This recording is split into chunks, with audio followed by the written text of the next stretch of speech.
For 30 years since the end of the Cold War, the international community had operated under a de facto unipolar world order with the United States at its head.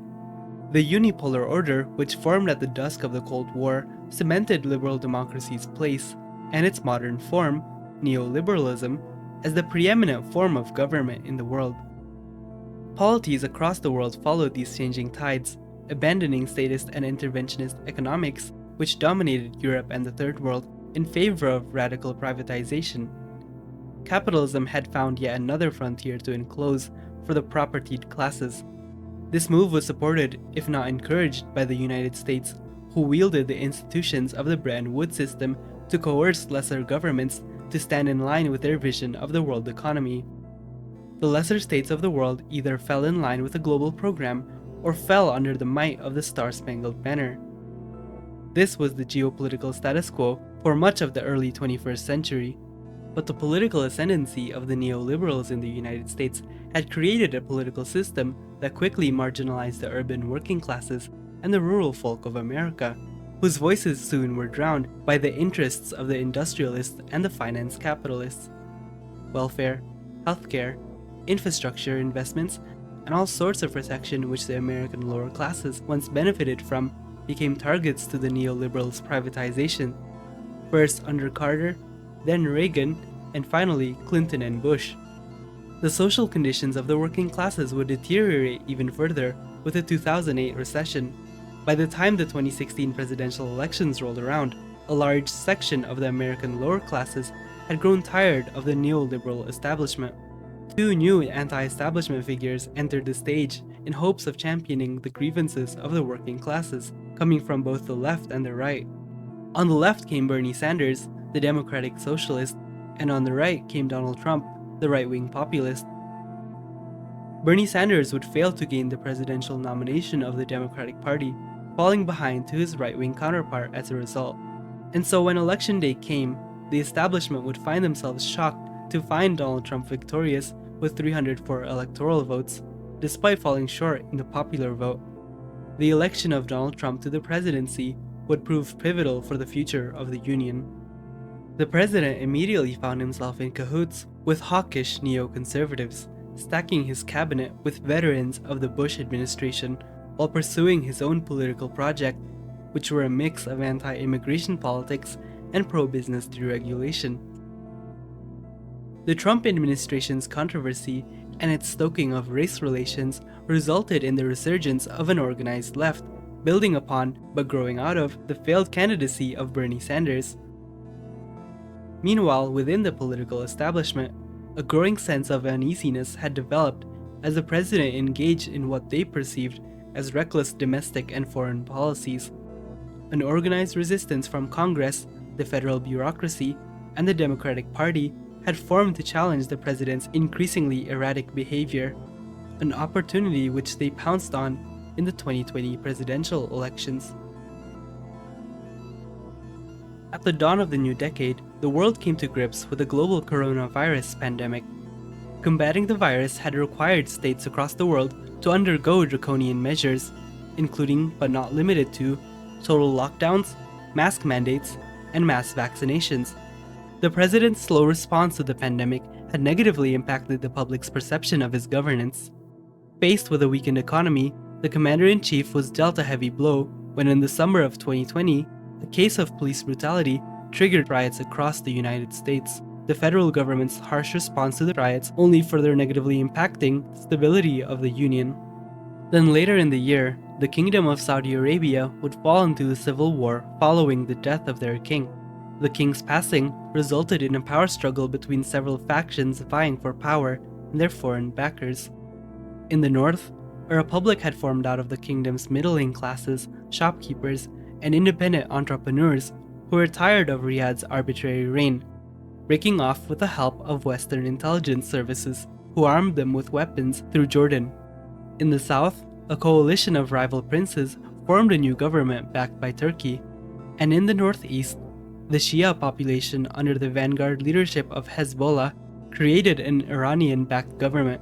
The resulting Arabian Civil War would disrupt global oil supplies as large numbers of oil refineries found themselves caught between the crossfire, plunging the world into an oil crisis. The oil crisis saw gas prices reach levels not seen since the 1970s.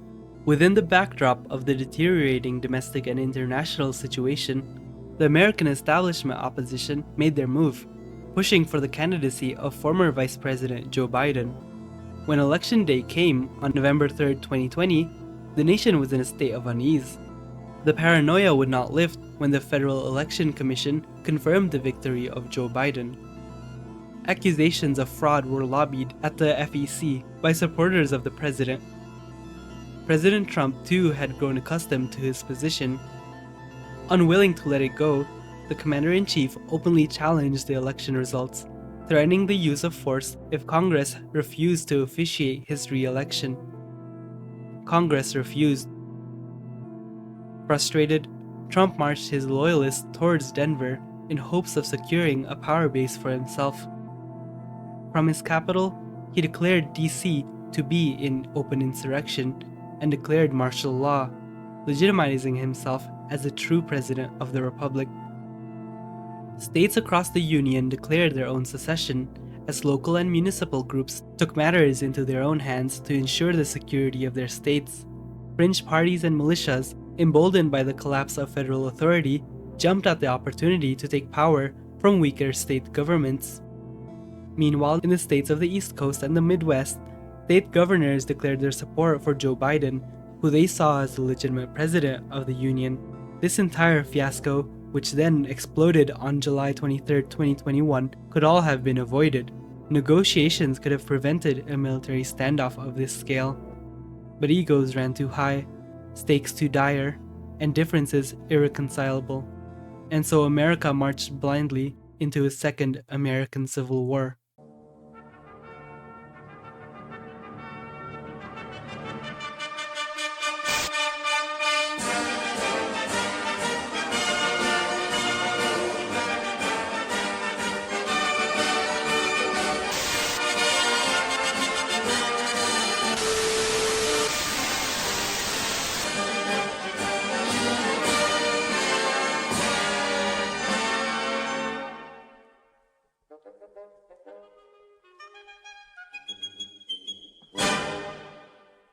Washington, D.C., March 22nd, before Cognoscenti. The American Civil War had gone on for half a year. Biden's Union of America fought on hard against Trump's loyalists across the Mississippi, the river offensive having achieved its strategic goals.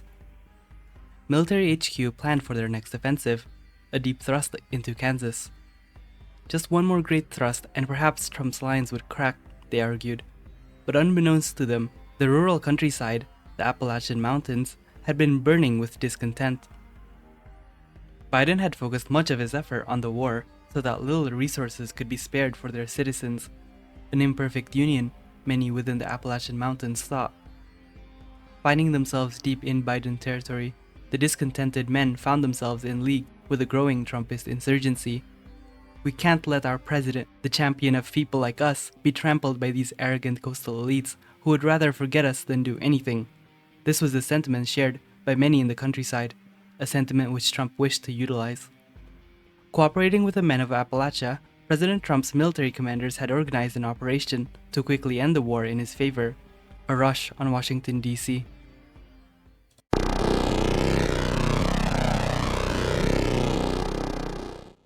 April 16, 2022. All across the Appalachian states of the Union, Trumpist insurgents emerged from their forest camps, quickly spreading across the highways of the region. Counties across the state fell to the insurrectionists. Local forces unable to handle the situation, they descended from the mountains and farmlands with one goal in mind, the Union capital of Washington, D.C. Pickup trucks armed with machine guns and rocket launchers, waving the red flag of MAGA, had broken several National Guard checkpoints, catching the Union completely off guard. The perimeter around Congress and the White House held off the MAGA onslaught. The National Guard had mobilized quickly enough to stabilize the situation, but they needed reinforcements. And so 7 Union brigades had to be redeployed from the front lines and back to DC to relieve the capital. It would take 3 hours for them to arrive, and so the National Guards continued to fight valiantly, waiting for reinforcements. Across the streets of DC, the battle continued to rage on as MAGA troops pushed hard against the National Guards. but block after block fell to the insurrectionists. Inside the White House, President Biden and his government were quickly huddled away into the presidential bunker, where he remained out of harm's way. Reinforcements were 2 hours away. Following the assault, several waves of black vans spray-painted with occultist and Nazi symbols had entered the city center, intending to join the siege of DC with their rightist allies. The black vans meant one thing: Adam Waffen had entered the city. The vans dispersed immediately after entering the city, heading towards 3 different targets. One convoy headed north towards the DC USA Mall, where they deployed chemical weapons against unsuspecting shoppers. The ensuing attack resulted in a mass casualty event, with hundreds of shoppers falling victim to the gas attack. Another convoy headed straight towards the national landmarks of the capital, the Lincoln Memorial, destroying it with explosives. Chaos had engulfed the capital city, and the commander-in-chief was nowhere to be seen.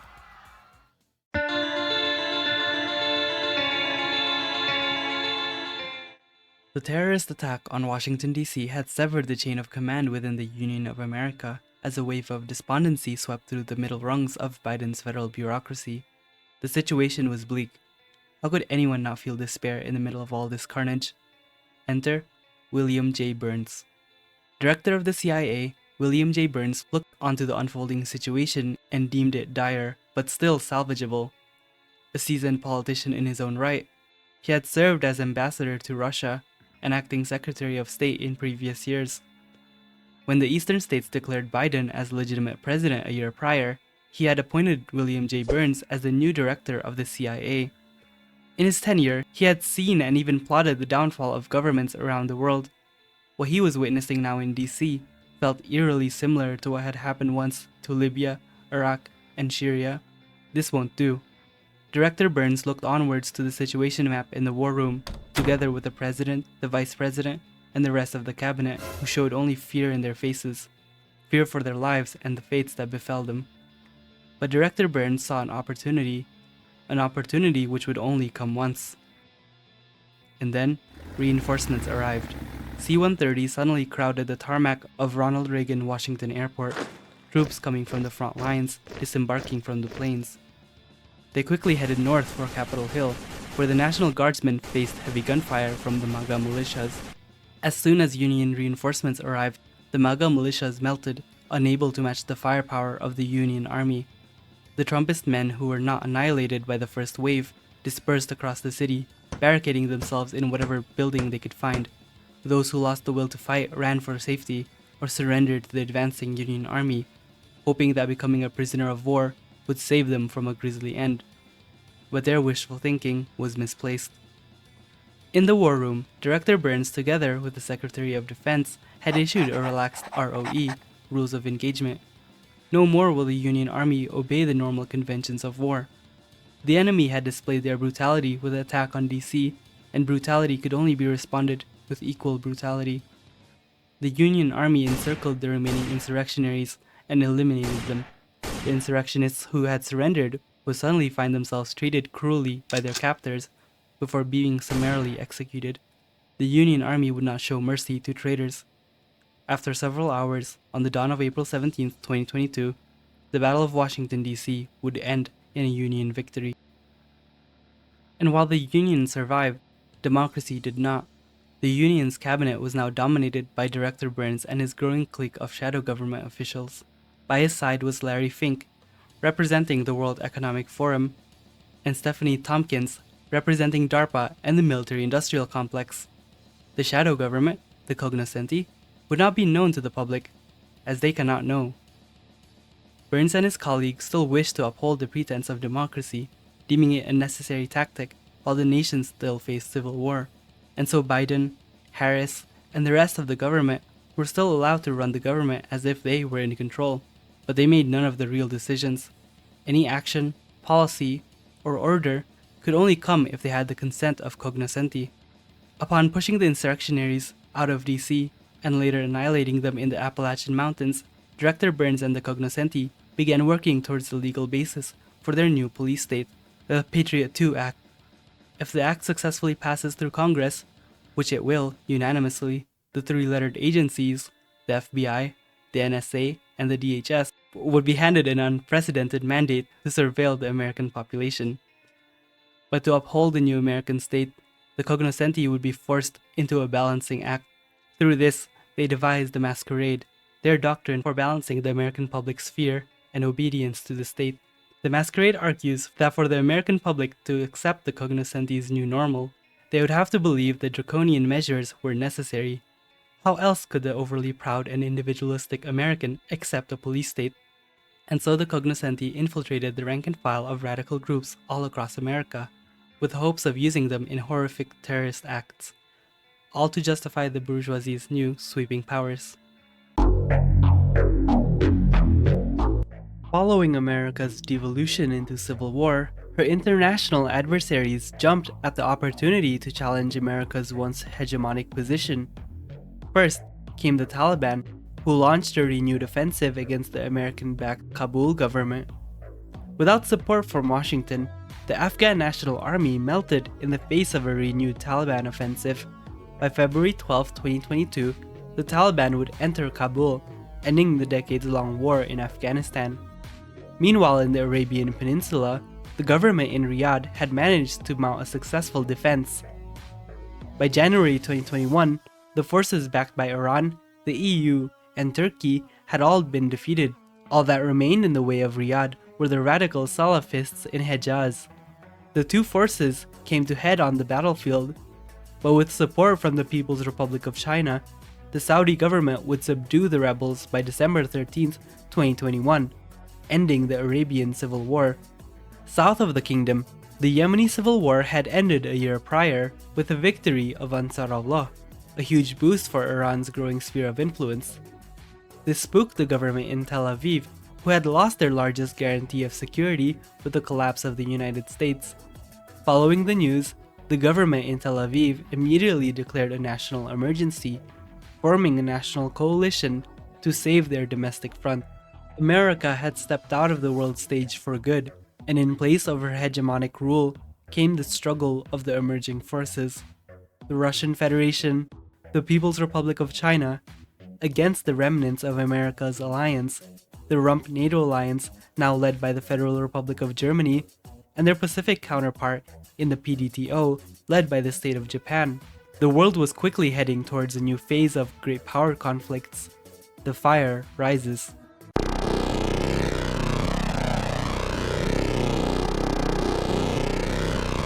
On March 13, 2022, the face of post-Soviet Russian politics, Vladimir Putin, fell gravely ill after contracting COVID-19, dying shortly after.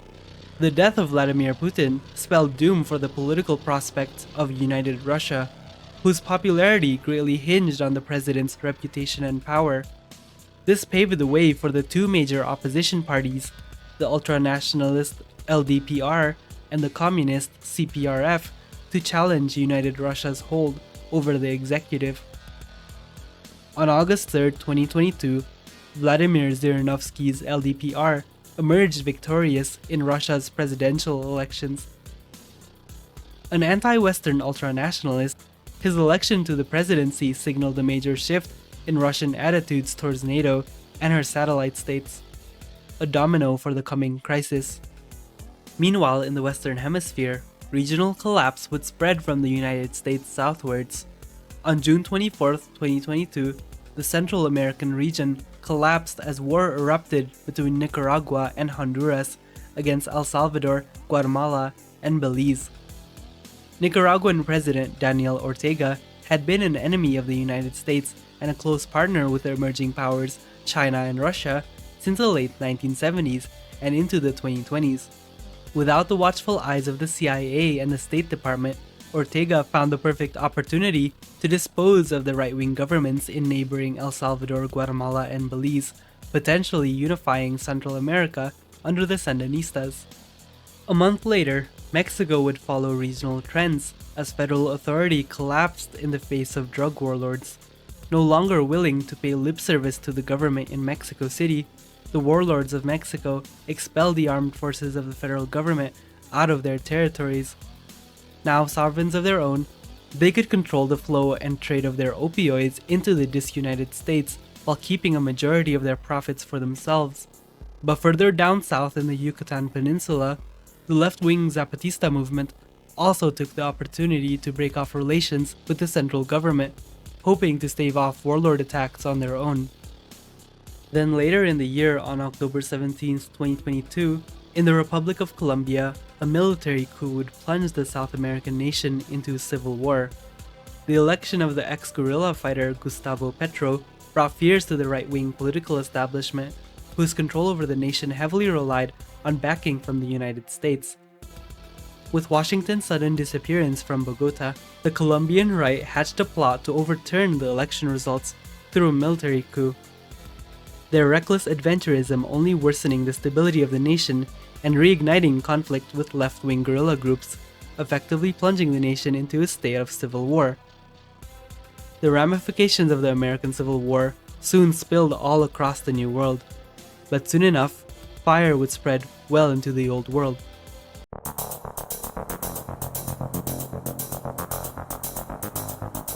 An emerging power to rival Washington's prowess, the People's Republic of China had bided their time throughout the 21st century.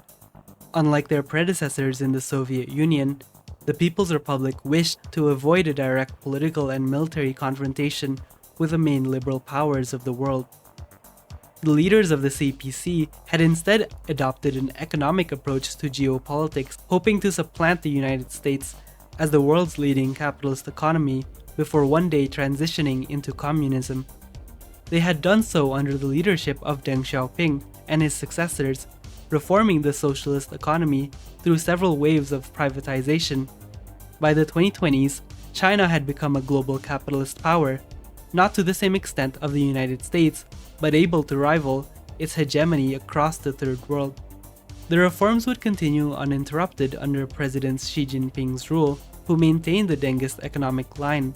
But unlike previous administrations, the new president would adopt a more active foreign policy, often putting the People's Republic at odds with her regional neighbors as well as the United States. Of particular importance to Beijing was the island of Taiwan and the islands of the South China Sea. America's collapse would open up an opportunity which would not come a second time. The opportunity to finally resolve the Taiwan question. Since the end of the Chinese Civil War, the rival nationalist Republic of China government had sat in exile on the island of Taiwan under the protection of the US Navy. To the leaders in Beijing, the continued existence of a rivaling government in Taipei posed a significant challenge to the CPC's sovereignty over all of China, including the province of Taiwan. Now without American protection, a forceful integration of Taiwan through a military operation would not run the risk of a global war. The plans for an invasion began shortly after the situation in America deteriorated. By autumn 2022, the plans for an invasion were ready. The People's Liberation Army launched their operation against Taiwan on November 20th, 2022. Following the invasion, Japan and Australia pledged their support for Taiwan, sending their armed forces and navy in defense of their ally. The PLA attacked on several fronts, hoping to break the Taiwanese defense.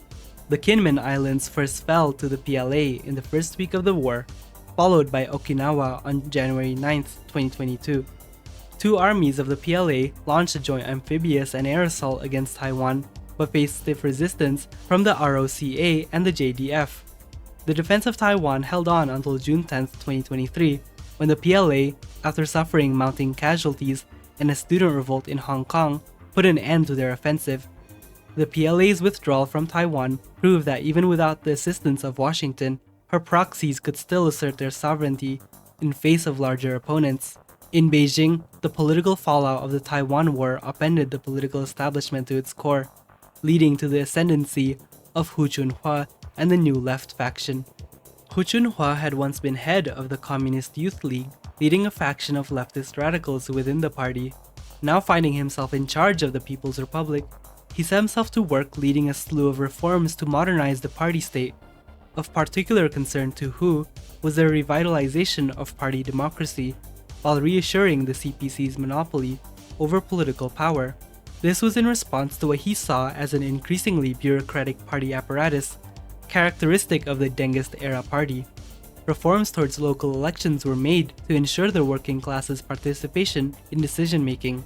followed by an anti-lobbying law to prevent the penetration of bourgeois influence in the democracy. Following through their leftist program, the new president led China down a path of computerized socialist planning, a major leftwards turn from the previous administration's pragmatic market socialism. China was quickly heading down a path of ambitious computerized governance, not seen anywhere else in the world.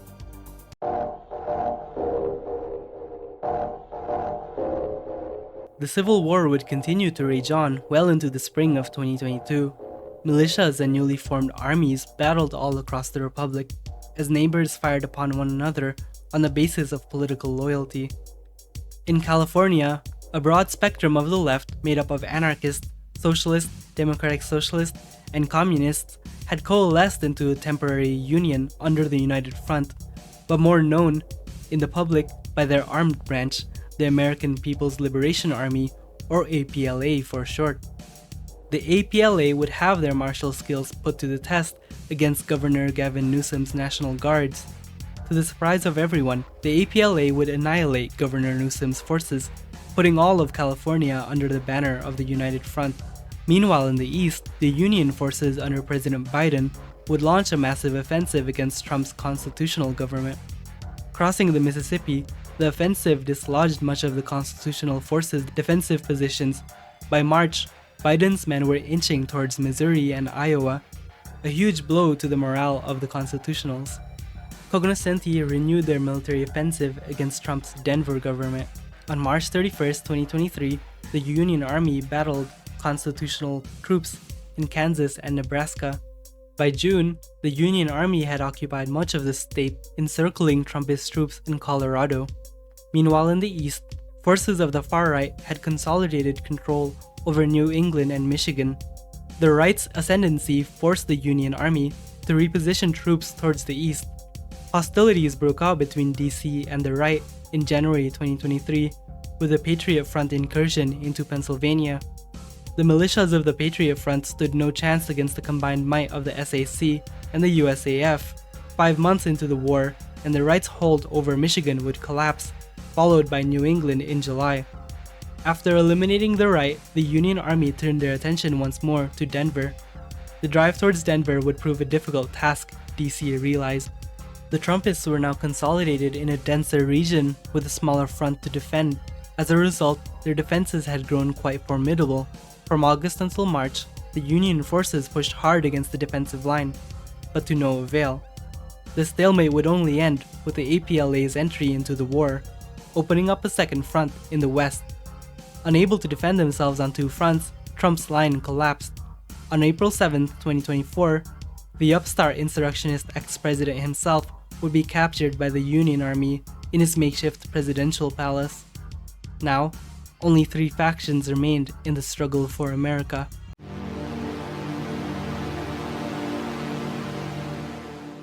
And so the Cognoscenti-run Union of America defeated the rightist alliance in the National Front and the Denver government. But the war to restore law and order had not finished just yet. To the south and west still remained 2 rival groups, the APLA and the Atomwaffen Division. On September 25, 2024, Director Burns urged President Biden to launch a preemptive strike against Atomwaffen to end the chaos.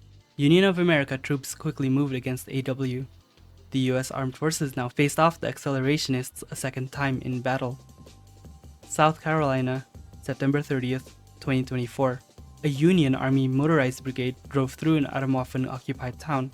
The town city hall had been turned into a makeshift weapons depot by the neo-Nazis. The brigade's task was simple: secure the town's perimeter, neutralize hostile targets, and demolish the weapons cache. And so their motorized convoy moved ever closer to their target. Then suddenly, Atomwaffen militiamen hiding in the woods targeted the convoy with rocket launchers and machine gun fire. The hailfire halted the Union Brigade's advance, forcing them into defensive positions. After a brief gunfight, 2 Humvees and 1 truck had been destroyed by the Atomwaffen militiamen before they themselves were neutralized. Upon repelling the ambush, the Union Brigade continued towards their target. The weapon cache, no longer guarded, quickly fell into the hands of the Union. It was filled to the brim with UN-supplied weapons, which they acquired from the defeated UN mission in Florida. Following the capture of the weapons cache, the brigade moved further south together with the rest of the army. While a third of the Union army battled against the forces of AW, a new front would open in the west as Cognoscenti opened hostilities with the APLA. The APLA forces smashed hard against the Union's line, but the terrain of the Rocky Mountains proved difficult. The APLA's advance quickly stalling as a result. Back in the south, the Union Army continued to battle Atomwaffen across October and November of 2024. The Union Army's advance was quick and decisive, liberating one state after another. First, South Carolina fell, followed by Georgia, Alabama, Louisiana, and Mississippi. The Atomwaffen division stood no chance against the strength of the military-industrial complex. Not only that, but Atomwaffen's reign over the South had done little to curry favor with the populace. In fact, Atomwaffen's terror had made the people of the South view the Union of America as their liberators. When Atomwaffen established control over the region, they had initiated a brutal and racial supremacist regime enforced by their radical paramilitaries.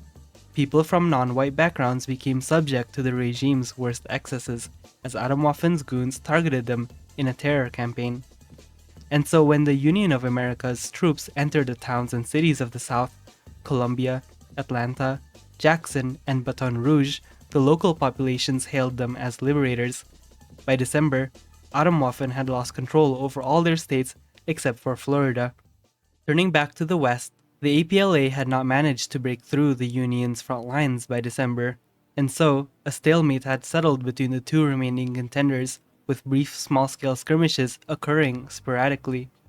Both sides needed the breathing space to regroup and reformulate their military strategies. In Union HQ, the General Staff and their Cognoscenti overlords drafted their line of attack. After a brief debate, the Union's General Staff had decided a northern push through Idaho and towards the west coast as the best course of action. And so on May 1st, 2025, the Union pushed into Idaho, forcing the APLA to retreat to more defensible positions. Following the successes in the north, the Union Army launched an offensive all across the Rocky Mountains. Jackson, Wyoming, June 2025. It had been a month since the Rocky Mountain Offensive was launched by the Union Army. The situation in Wyoming had been dire for the APLA, having lost the state's eastern half since the offensive. The APLA had turned the small town of Jackson into a key forward operating base, with helicopters, tanks, technicals, and trucks strewn across the once quiet town. But the APLA's political program had also made its mark in the settlement. The red banner of socialism had replaced the Star-Spangled Banner. The diners of the town, famous symbols of apple pie America, had been transformed into worker-owned firms, courtesy of APLA Premier Julia Salazar's policies, a small glimpse into the dreams of a utopian future in the middle of hell. Reconnaissance had signaled heavy Union buildup in the nearby region, and thus the town had been placed on high alert. On June 5th, the Cognoscenti attacked. It started with an intense drone wave, fluttering the skies of Jackson like migrating birds.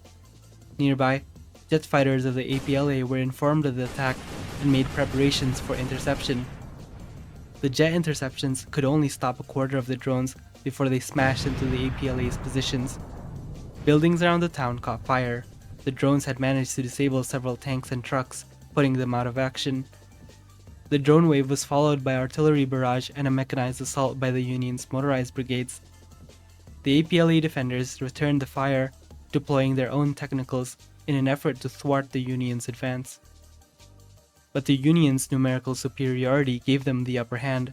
Soon, the APLA's defense of the town turned into a total rout, with their tanks and trucks turning westwards towards the next line of defense. Upon entering the town, the Special Activities Center began rounding up the locals of the town for suspected members of the APLA, and anyone else who had collaborated with them. Neighbors began accusing one another of having collaborated with them, politics mixing into the interpersonal. By the end of the witch hunt, around 500 locals and 20 outsiders were rounded up by the SAC and unceremoniously executed, their bodies buried in unmarked mass graves that labeled them as antisocial traitors. The fall of Jackson paved the way for Cognoscenti's entrance into the Rocky Mountains. The Union Army advanced further into the APLA's Rocky Mountain territories, throughout the autumn of 2025. By New Year's 2026, the Rockies had fallen completely out of their control, as the Red Army was now limited to the west coast. To keep up their momentum, the Union Army began a concentrated attack towards Seattle and Tacoma, two vital cities for the APLA's economy. After a brief but bloody battle, the two cities would fall into the hands of Cognoscenti. Now came the drive for Sacramento. The Union Army closed into the APLA's capital from all sides on March 2026. Despite the APLA's valiant defense in New Mexico and Northern California, they could do little more than halt the inevitable. On May 17, 2026, in the smoldering remains of Sacramento, the APLA's leadership announced their surrender before setting off into exile. Those who were not so lucky fell into the hands of the Cognoscenti, finding themselves interned in expansive prison complexes to face re-education or executed on the spot by the SAC. The APLA, the last bastion of resistance in the war for American unification, had finally been defeated. After their surrender on May and the end of the Atomwaffen insurgency on June 23, 2026, Union President Joe Biden and CIA Director William J. Burns declared the end of the Second American Civil War and the reunification of America. America was back in order. The end of the Civil War ended any pretense for the sweeping emergency powers now jealously clutched by the Cognoscenti. But the Cognoscenti refused to relinquish their power. After all, it was the security state, the global economists, and the military-industrial complex that had saved America and taken control over the steering wheel when all seemed lost. The Cognoscenti was ready to enter their next phase.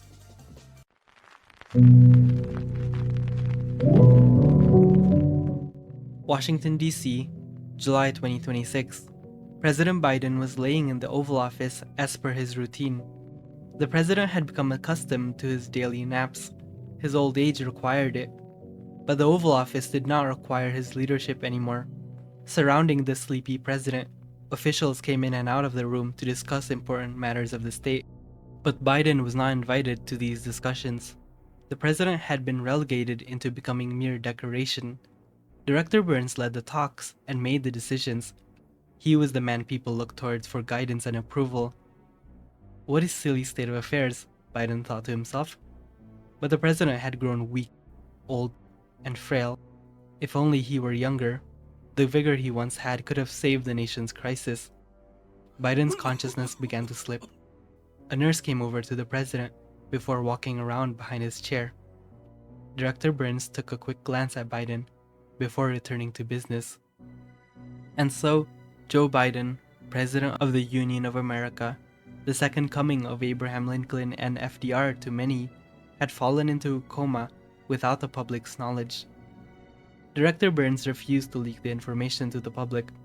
Better the masses stay ignorant of the facts, because Cognoscenti had a nation to rebuild. Director Burns, Fink, and Tompkins had their work cut out for them. The national economy was in ruins, and the political situation was far from calm.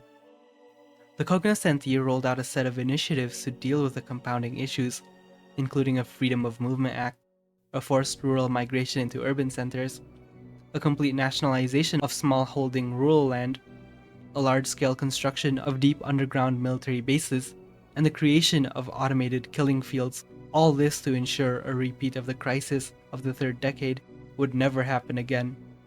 The draconian measures implemented by Cognoscenti were reluctantly accepted by the American public, who at this point did not have the capacity to see Cognoscenti's actions. And even if they could see it with their own eyes, they had no means of resisting it.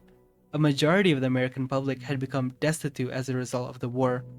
Their means of living, producing, and reproducing was so thoroughly diminished that life in the late tens would look utopian in comparison. Most Americans could not boast property, neither personal nor private. They owned nothing and had to be happy. To distract themselves from the destitution, they turned towards entertainment. Movies, games, music, sports, and comedy. Their destinies were now determined by their obedience to the Cognoscenti's security state. But high in the castle, among the Cognoscenti's shadow cabinet, not everyone had agreed with the direction things were taking. Nicknamed Judas, an unknown member of the Shadow Cabinet, had begun misdirecting personnel of state agencies. Unknown sums of funding had also disappeared, with no official report indicating where the money had gone. The goal of the secret mole was clear: to expose the Shadow Cabinet that had taken over the nation, and to unleash a rebellion against Cognoscenti's reign.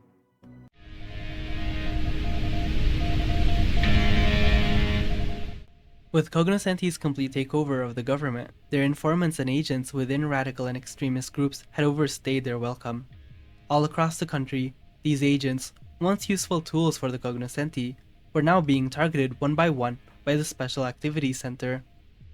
Some in the Shadow Cabinet argued, why not rehabilitate these agents into the state apparatus? Director Burns retorted, they know too much. We can't afford to let this information out. And so a special directive was launched to eliminate these former agents. But the special directive had spooked some within the Cognoscenti, who thought they soon might become target for a purge. As Director Burns and the Cognoscenti busied themselves tying up loose ends to finally end the false flag attacks, Judas pulled its own levers, sabotaging the efforts of the deep state. Through secret channels only members of the Cognoscenti could know, Judas contacted agents within extremist groups, warning that they soon would be targeted unless they acted quickly. Judas hoped that by triggering a wave of terrorist attacks against the Cognoscenti, the instability would force Cognoscenti to act beyond their prerogatives and accidentally expose themselves to the public. Judas was only able to do this by maintaining their anonymity, because Cognoscenti was right on their trail. Director Burns could not afford the situation to escalate after all. The resurgence of violence on American streets had broken Cognoscenti's promise of order.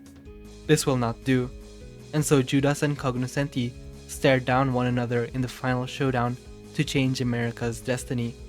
Judas fired the first shot by triggering a wave of terrorist attacks across the United States. Extremist groups and lone wolves descended upon the unsuspecting public, targeting public spaces and security infrastructure alike in half of the 50 states. The SAC was immediately dispatched to handle the situation. The extremists stood no chance, as drones and robot dogs cornered them where they stood. But in the White House, Director Burns stood there furiously. The wave of terrorist attacks had not given Cognoscenti any clues as to who was behind all of it. Judas still had the upper hand. In response, Cognoscenti expanded the reach of their special directive, eliminating all loose ends before Judas could unleash them. And then, Judas slipped. Judas had used an old dormant law enforcement channel to pass communications. Several other findings by the Cognoscenti has started to paint a picture of who exactly Judas is. Director Burns believed Judas was in charge of a large bureau, one with direct access to agents and firearms, two factors which would explain how devastating Judas's attacks had been. The Shadow Cabinet secretly met to find out just who the traitor could be. Their answer? FBI Director James Comey. As the SAC dragged Director Comey into a bunker, a wave of relief washed over Burns and the Cognoscenti triumvirate. It was all over. The mole was eliminated, and the threat of Cognoscenti's dissolution was narrowly avoided. Except, it wasn't. Just 1 week after Comey was purged, Judas's channel continued to move. More terrorist attacks, this time targeting major cities in the East Coast. Had they eliminated the wrong target? The attacks were bolder, more sloppy, akin to a cornered animal, lashing out in desperation. Director Burns ordered the investigation files opened once more, and time was of the essence. A reopened investigation looked for more clues, more direction, more solid evidence on just who might be the mole. It had to come from someone with a deep history in intelligence, as well as clear access to weapons. The attacks were too big. It's not possible for FEMA, ICE, or the CDC to hold access to such power. In a desperate gamble, the renewed investigation had their man, Marvin G. Richardson, director of the ATF. Director Burns dispatched an SAC raid in his office, the operation kept under tight ropes to avoid a potential leak. They needed that man captured alive. The SAC burst into the office, guns blazing. Richardson could not react quick enough and was immediately apprehended before being scurried off to interrogation. After the arrest, Judas made no moves. The Cognoscenti had eliminated Judas, the last obstacle to total control in the country. Now, Cognoscenti had truly taken over America, but their ambitions did not stop there. America's departure from international politics had left a vacuum in the world. Now that the domestic front was secured, the Cognoscenti could focus their attention outwards to restore the lost Pax Americana. But the Americans would have to contend with a totally different world than the one that they had left.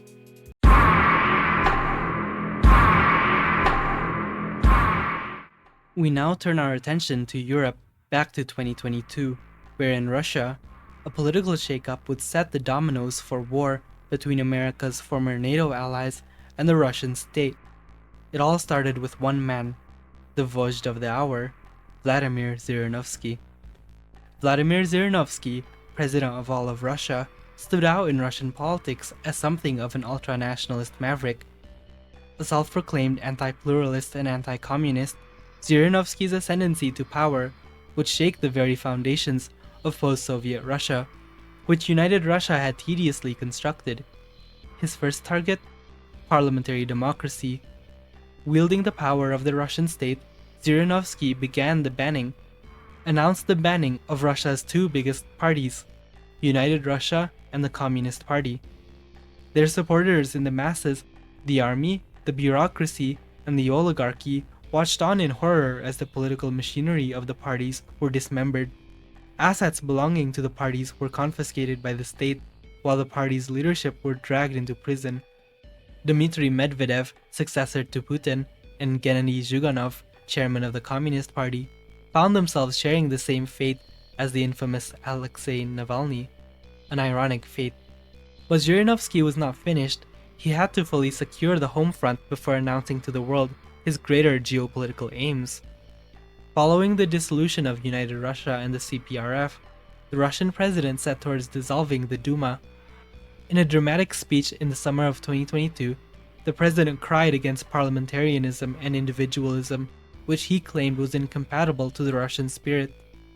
Following his speech, armored convoys of the Russian army were dispatched to surround the Duma, suspending it indefinitely and proclaiming the creation of a Great Russia to mixed public reception. The declaration of Great Russia and the dissolution of the Duma and the party system had triggered a blowback among the now dispersed Russian opposition. The once comfortable and complacent members of the former United Russia and CPRF, as well as the democratic opposition, were now forced into open conflict with the Russian state. Either die in the hands of Zhirinovsky's new state or die trying. Most had opted for the latter. The ultra-nationalist president found himself facing off a shadow war against the new organization, the League for Russian Democracy and the New Restoration Party. The activists of the new opposition organized assassinations, strikes, and civil disobedience to disrupt Zhirinovsky's growing power. Governors, military officers, LDPR party members, and those who refused to fight for democracy all became targets to the opposition militias. Soon, the opposition had begun stashing weapons from raided police and military barracks in hopes of igniting a civil war against Zhirinovsky. But the material reality of Russia and the political attitudes of the masses was not yet ripe to support a violent insurrection against the state, and so the New Restoration and the League for Democracy failed to expand their operations beyond their small rebel cells. The Russian people had seen what devastation civil war could cause, as footage from America's civil war trickled into social media. And so while a large percentage of Russians decried Zhirinovsky's arbitrary rule and dismissal of democracy, they did little to do anything to stop it. Without support from the masses, the New Restoration and the League for Democracy were crushed alone by the weight of the Russian state. With no one to stop him, the ultra-nationalist president, now dictator, set his sights on what he deemed as Russia's natural frontier. On the 1st of August 2026, Great Russia declared war on the Central Asian states with no legal pretense. The unlawful invasion of Central Asia was met by condemnation from the international community, who responded to Russia's invasion with several waves of sanctions and embargoes. But this mattered little to Zhirinovsky, who had reorganized the Russian economy under autarkic lines. The Central Asian states could do little to resist. Their military is no match for the Russian armed forces. The invasion of Central Asia was followed by threats to the Caucasus, who he threatened with an annexation. The heads of the states of the Caucasus nations had their options limited. NATO refused to commit any defense. Turkey was awfully silent. China had departed the region, and America was embroiled in their own civil war. Iran, the closest thing to a regional heavyweight in the region, had signed a secret deal with the Russians, leaving the Caucasus alone to fend for themselves. And so, unwilling to risk war, the presidents of Georgia, Armenia, and Azerbaijan handed over their countries to Russia. Upon annexation, the regions were put under military occupation. The rule over the region was placed under the control of Russian military governments, followed by a push by Moscow to encourage Russian migration. The fall of Central Asia and the Caucasus under the Russian state did much to endear President Zhirinovsky with his people. Not since the days of the Soviet Union had Russia's borders expanded this large. But Zhirinovsky's revanchist aims did not end there. His main target, and the target of many Russian nationalists since 1992, was the reunification of Russia and Ukraine. The Russian president believed that just like his previous conquests, that nobody would come to the aid of the Ukrainians. He was gravely mistaken, and so Russia marched blindly into a regional war which they were ill prepared for. The First European War was about to erupt.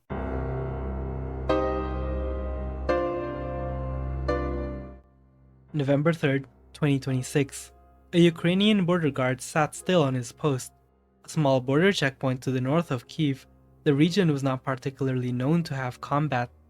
The war was in Donbass, he thought. Then suddenly, around midnight, a Russian military truck burst through the checkpoint. Caught by surprise, the Ukrainian border guard reached for his gun, prepared to fight. Then the truck was followed by 1, 2, 3 more trucks. It was an all-out invasion. All across the Russo-Ukrainian border, Russian troops broke through the fences and checkpoints, entering Ukrainian territory by force. By the morning of the 4th, Kyiv had received news of the invasion. The Ukrainian armed forces was deployed all across the front to combat the Russian invaders, but Ukraine's response was insufficient in holding off the Russian onslaught. By December 2026, the Donbass region had fallen to total Russian occupation. Russia's progress in the war had worried the military leadership in NATO, who feared a domino effect if Ukraine were to fall to Russia. In the early weeks of December, the heads of NATO met in Brussels to discuss a clear course of action. On December 6, 2026, NATO publicly announced their position. They declared war on Great Russia in support of Ukraine. All across Europe, the armies of NATO marched eastwards towards Eastern Europe. The Polish and Baltic armies, assisted by several brigades of the French and German armies, had been positioned along the NATO-Russian borders since Russia's annexation of the Caucasus. Now, they drove straight into Russian territory. The Russian army was caught off guard by the sudden NATO intervention, woefully unprepared to protect the northern front. In response, Russia launched several ballistic missiles against the cities of Europe in hopes of deterring further intervention, but NATO's resolve only hardened in the face of the strikes. Soon, Western jets and bombers found themselves flying across Russian airspace, battling Russian jets and air defense systems alike. The Western bombers targeted vital Russian infrastructure, from highways to factories, missile silos, oil fields, and power plants. The resulting NATO strike incurred major casualties, both military and civilian alike, to the dismay of the international community, who wished an end to hostilities. But contrary to the wishes of the international community, NATO pushed even deeper into Russia. By January, large swaths of Russian territory, including the northern city of Petrograd, fell into the hands of the Western Alliance. By February 12, 2027, following Moscow's capture by the European armies, Great Russia's dictator, Vladimir Zhirinovsky, signed a humiliating peace treaty with NATO, finally ending the First European War. Russia's defeat in the First European War destroyed the image of a powerful Russia in the minds of the international community. Within Russia itself, fingers began being pointed on who was to blame for the war's failure. Was it the incompetence of the army, the blind optimism of the great leader, or were the people perhaps not dedicated enough to the cause of imperial expansion? In the high office of the Kremlin, the now humiliated great leader Vladimir Zhirinovsky blamed the only man he can, himself. The weight of the defeat weighed too much for the prideful dictator, soon impacting his physical health. Russia's third post-Soviet leader, would die following a heart attack on June 6, 2027. With their great leader gone, the LDPR-led Russian Senate temporarily took over state functions. But with public sentiment turning decidedly against the LDPR, the military took it upon themselves to launch a military coup to oust the disgraced ultranationalists. Under the leadership of Sergei Surovikin and Dmitry Shishkin, the Russian army occupied the Russian Senate and arrested LDPR members for treason. Upon overthrowing the government, the military announced on national TV their desire to restore law and order. After 4 months of martial law, the military peacefully transferred the vozdship to Alexander Dugin, famed Russian philosopher and proponent of the Eurasian movement, on October 24, 2027. Alexander Dugin's Eurasianist philosophy posits the creation of a Eurasian identity as the antithesis to the West. His proposal envisioned one superstate made up of the multi-ethnic identities that spanned across Eurasia, completely rejecting the Russian ethno-nationalism which his predecessor Zhirinovsky implemented. He believed only such a unifying identity would be powerful enough to mobilize the peoples of the East to finally thwart the West's dominance over their perceived backyard. And so under Alexander Dugin, the terms of the 2027 peace treaty were ripped apart, ending the payments of indemnities and disobeying calls for disarmament by the summer of 2028. Russia now was gearing towards a revanchist war to reclaim their wounded pride. Having lost much of Central Asia and the Caucasus during the First European War, Vozhd Dugin got to work in restoring these states under his control. Through a combination of bribes, plots, assassinations, and military invasions, he would reclaim the North Caucasus and Central Asia by September 2030. Following their integration, Vozhd Dugin proclaimed the Eurasian state. The stage was set for the Second European War, but before that, major developments had occurred in parallel to the events in Europe, for in the New World, Cognoscenti was making its moves.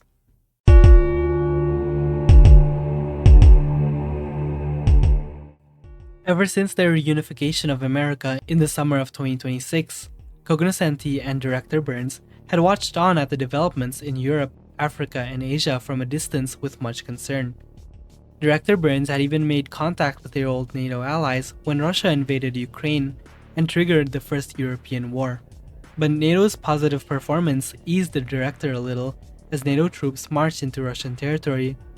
America was far too disoriented to intervene in the European War, and so the knowledge that her European allies were capable of fighting on their own allowed America to focus her attention on her own backyard, namely Mexico. The Mexican Civil War had by now reached its 4th year with no end in sight. The power struggle of the regional warlords had resulted in massive loss of life for the Mexican people, with many fleeing into the border of the United States as they sought after safety. This would not do. Immediately after dispatching the mole within his ranks, Director Burns, together with state intelligence and the armed forces, began drawing up plans for a special military operation. But before that, a test trial would have to be done, a trial for Cognoscenti's new method of regime change. Ottawa, October 20th, 2026. Unmarked black vans had surrounded the Canadian Prime Minister's residence in Rideau Cottage.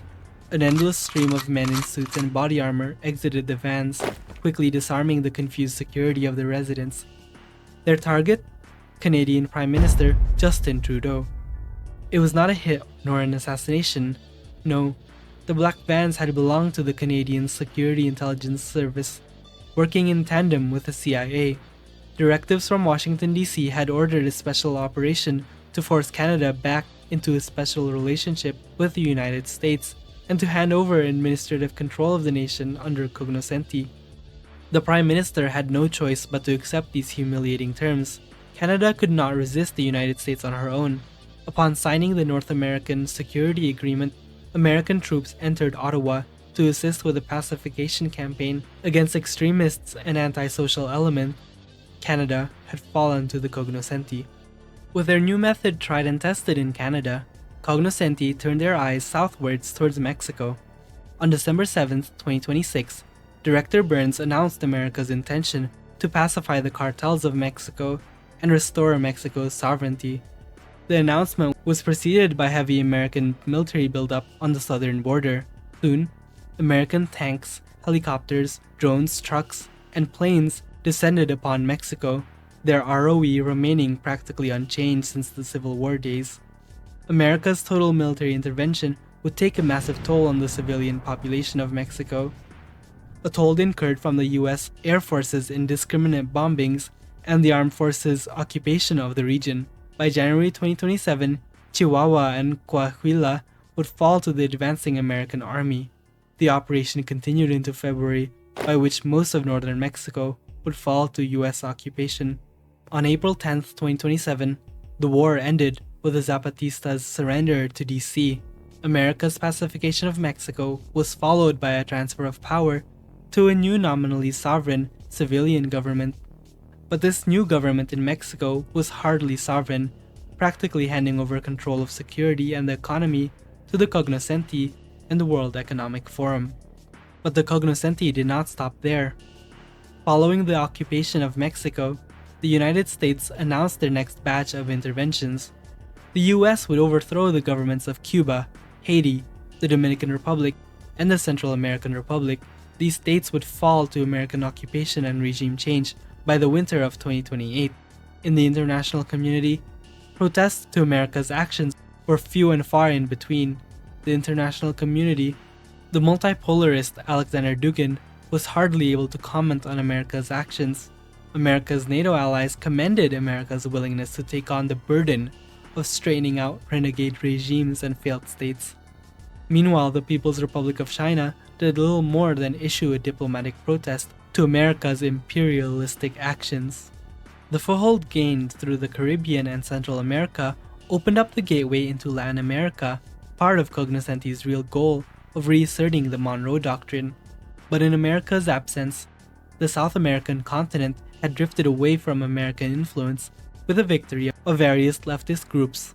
In Colombia, the leftist Carlos Patino Front had come out on top in the Civil War, restoring Colombia's relationship with neighboring Venezuela. In the Venezuelan capital of Caracas, President Nicolas Maduro had worked tirelessly to restore his country's economic fortunes, especially with the end of the American-imposed embargo. But America's return to the world stage and their imperialist actions in Central America and the Caribbean had ended this brief period of peace. Suddenly, the presidents of Colombia and Venezuela found themselves targets of American hostilities. In the autumn of 2029, the Cognoscenti-led American government reimposed their embargo of Venezuela and, by extension, Colombia. The armies of Colombia and Venezuela mobilized against the inevitable attack, an attack which came on January 26, 2031. The UN coalition comprised of Canada, Mexico, and the United States, beginning their attack on Colombia through a strike from Panama. The coalition army drove through the north with the goals of capturing the capital of Bogota. The veteran soldiers of the Colombian army mounted a defense of their own, but their outdated weaponry was no match for the US armed forces. After the successes of the initial invasion, the US Army drove straight to the capital, hoping to catch defenders off guard. The city was briefly put under siege by the coalition forces in an attempt to force the defenders to surrender without a fight, but the Colombian president refused to give up without a fight, and so American drones and bombs, ballistic missiles and artillery fire rained across the capital, killing soldiers and civilians alike. After a brief 3-day bombardment of the city, the urban defenses broke under the pressure of the advancing coalition troops, who entered the city with ease. Bogota fell on the 21st of March 2031, after a brief but futile defense of the city. The Cognoscenti quickly installed a new puppet president of Colombia, one who would be more amicable to the World Economic Forum's demands.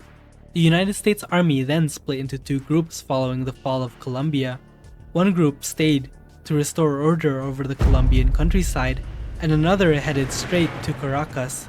Nicolas Maduro watched powerlessly as his Bolivarian allies fell to American imperialism. Venezuela would have to fight for their dignity to the last man. The invasion of Venezuela began shortly after, as American troops occupied the northwestern half of the country. The Bolivarian army of Venezuela too resisted the American advance with all their might. but they too stood no chance. Within 2 weeks of their invasion, American tanks would enter the Venezuelan capital. President Nicolas Maduro, caught off guard by the speed of the American advance, would flee the capital for the east in hopes of organizing resistance in the jungles. But these hopes were dashed when drones of the Cognoscenti saw the president vacating his presidential palace. The president, leader of the Bolivarian Revolution, fought to his last breath against incoming drones. Despite his resistance, he too would be slain in combat. On April 21, 2031, the Venezuelan Bolivarian Republic fell to American occupation. Their government and political institutions hollowed out and co-opted to make way for the Davos system. The rest of South America would fall under the influence of Cognoscenti. A summit of South American leaders hosted by America would officiate their status as members of America's growing alliance, named the United Nations Strategic Coalition for Peace, or UNSCP for short. Brazil would fall to a pro-American coup, while Argentina, Chile, Paraguay, and Uruguay joined the UNSCP. Ecuador, Bolivia, and Peru's socialist governments refused Washington's call, falling to a joint invasion shortly after. By August 2031, Director Burns and the Cognoscenti had restored America's overlordship over the Americas, but their ambitions did not stop there. The Cognoscenti and the World Economic Forum had formulated a plan to reshape the world, to put an end to conflict, and to restore America's place as policeman of the world. And so the UN Strategic Coalition for Peace made its way to Africa. 3 American carrier fleets entered the Mediterranean with one goal in mind: to coerce North Africa into America's alliance. With promises of economic cooperation, cloaked with vague hints of threats if refused, the North African nations of Algeria, Morocco, Libya, and Tunisia reluctantly joined the coalition. The American carrier fleets disembarked on the ports of North Africa, while C-130 transport planes landed all across the region. American boots had reached Africa with one goal in mind: the total subjugation of the continent under America's political and economic dominance. Their first target was the Sahel region, which had fallen under the rule of a popular populist martial president, Ibrahim Traoré. On October 2, 2031, the American-led UN coalition declared war on the Sahel Federation to put an end to West Africa's economic sovereignty.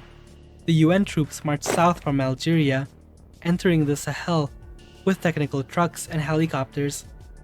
The capital of the Sahel Federation immediately found itself subject to American bombardments, while border towns fell one by one to the UN offensive. By November 10, 2031, the Sahel Army would be driven out of Niger and Mali, forced back to the limited borders of Burkina Faso.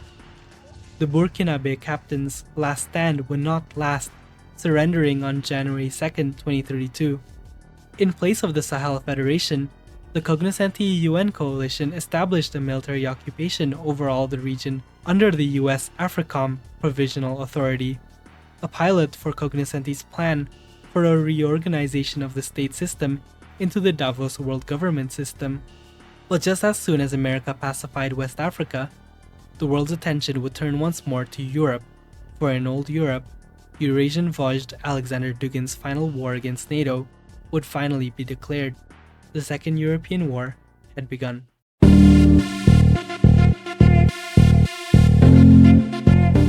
On December 1st, 2031, the European borderlands would be rudely awakened with waves upon waves of ballistic missiles, drones, and artillery bombardment. The bombardment shook the capitals of Eastern Europe, awakening civilians from their sleep. NATO anti-missile defense systems responded in kind, blasting Eurasian projectiles out of the sky. But the Eurasian waves did not stop coming. The heads of state of NATO immediately convened in Brussels to discuss the best course of action. Without a shadow of a doubt, Eurasia, once defeated 4 years ago in the First European War, had returned with a vengeance. NATO had only one hope: invoke Article 5 and push Eurasian invasion back to Moscow, as they had done 4 years ago. But in the 4 years since the First European War, NATO's military buildup had fallen behind. They had fallen for the victor's malice, incorrectly believing that Russia would never challenge Europe in the next few decades. Now, Faced with a total invasion from the east, the NATO alliance would have to face the full might of Eurasia. 4 major sectors emerged in the Second European War: the Baltic sector, the Belarusian sector, the Ukrainian sector, and the Caucasus sector. The Eurasian offensive concentrated its effort in the Ukrainian sector, deeming it the most strategically vital to Eurasian war aims.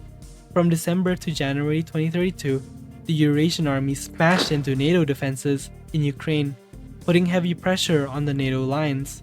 Meanwhile, in NATO command, heavy emphasis was placed on the Caucasus front, which they deemed as the weak underbelly of Eurasia. Several NATO brigades from France and Italy, stationed in Georgia and the Don Republic, had slowly battled their way northwards, capturing Chechnya and Stavropol by late December. In Washington, D.C., news of renewed hostilities in Europe reached the office of Director Burns and the Cognoscenti shadow cabinet. The news had surprised Cognoscenti, who were unprepared to deal with the war, having just recently defeated the Sahel Federation days prior. But the Cognoscenti government was committed to protecting America's NATO allies, declaring war on the Eurasian state on January 2, 2032. America's participation in the early stages of the war would be limited, however, with most of their troops tied up in West Africa in the pacification of the Sahel and the invasions of Central Africa. The Europeans were forced to fend for themselves. The NATO armies launched a second attack in the Baltic sector in hopes of replicating their winning strategy from the First European War. The German brigades battled a determined Eurasian force, but still managed to reach the outskirts of Petrograd by January 19, 2032. In the Ukrainian front of the war, the Eurasian offensive plunged deep into the Ukrainian plains. A combination of light armored vehicles and combat technicals, assisted by drones, had allowed the Eurasians to completely bypass the Ukrainian trench lines. By February 15th, the entire northeast of the country would fall to the Eurasian armed forces. Further up north, equally devastating developments occurred in Belarus, whose defenses were wholly unprepared for the Eurasian offensive. By the time Ukraine's northeast was occupied, most of Belarus would have already fallen. NATO's center was now deeply exposed. The Eurasian army made sure to exploit this gap in the NATO lines, their brigades making a sharp southwards turn to cut off the Donbass completely. The fall of Donbass would leave Ukraine's capital, Kyiv, the last of Eurasia's targets. The Battle of Kyiv began on February 18, 2032, with heavy bombardments all across the city. The Ukrainian army resisted with all their might, assisted by 2 brigades from Poland. But by February 19th, it was clear just who had the battlefield advantage. On the early morning of February 20th, the Ukrainian capital city would fall to the Eurasian armies. The government of Ukraine would surrender that noon, handing over administrative control of the whole country to Dugin's Eurasia, but Ukraine was not yet lost. The fall of Ukraine rang alarm bells all across Eastern Europe and the Balkans as the war's front lines shifted ever westwards. Now, the Eurasian armies were on the doorsteps of Poland, Hungary, and Romania. Eurasia kept up the momentum into spring, launching 2 offensives on March 5, 2032. The offensive had 2 wide objectives: the total surrender of the Baltics and Romania. In the center, the fall of Ukraine had forced NATO to commit a larger amount of troops into the defense of Poland, with NATO command deeming Poland's survival of utmost importance in the war effort. Germany and France slowly pulled their brigades out of the Baltics, arriving in Gdansk to reinforce the Polish defense line. As a result, the Baltic states would fall by mid-April. NATO High Command deemed the loss of the Baltics a necessary sacrifice to ensure the success of the longer war. But these were sacrifices the heads of NATO were able to make, for in the countries of the Baltics, they would soon find themselves subject to Eurasia's occupation policy. Upon capturing the Baltics in April, Eurasian High Command initiated their western offensive. The Eurasian armies battled a determined NATO force, fighting highway to highway, village to village, and eventually town to town. But without American support, NATO was losing ground after ground. The first to fall was Romania on May 4, 2032, followed by Poland on May 9th. Soon, Czechia, Hungary, and Slovakia too would fall under occupation. Germany was next on the chopping block. But Eurasia's western offensive had taken a major toll on their army, with supplies and ammunition slowly drying up. The Eurasian Air Force had seen a quarter of their force lost in the Battle of Eastern Europe, and Eurasia's 2032 Blitz was slowly coming to an end. When the Eurasian Army entered Germany, they were faced with a more determined enemy. Then suddenly, on July 1st, 2032, America entered the battlefield. Director Burns had ordered the stationing of 2 aircraft carrier fleets to the Baltic Sea, together with a massive airlifting of American soldiers into Europe. The redeployed American army had 2 targets, the Baltic states and Kaliningrad. The American invasions faced little resistance from the lightly guarded Eurasian coastal defense. America's sudden entry set Eurasian High Command scrambling for a response. The Eurasians had stretched themselves too thin, and suddenly, NATO was taking the initiative.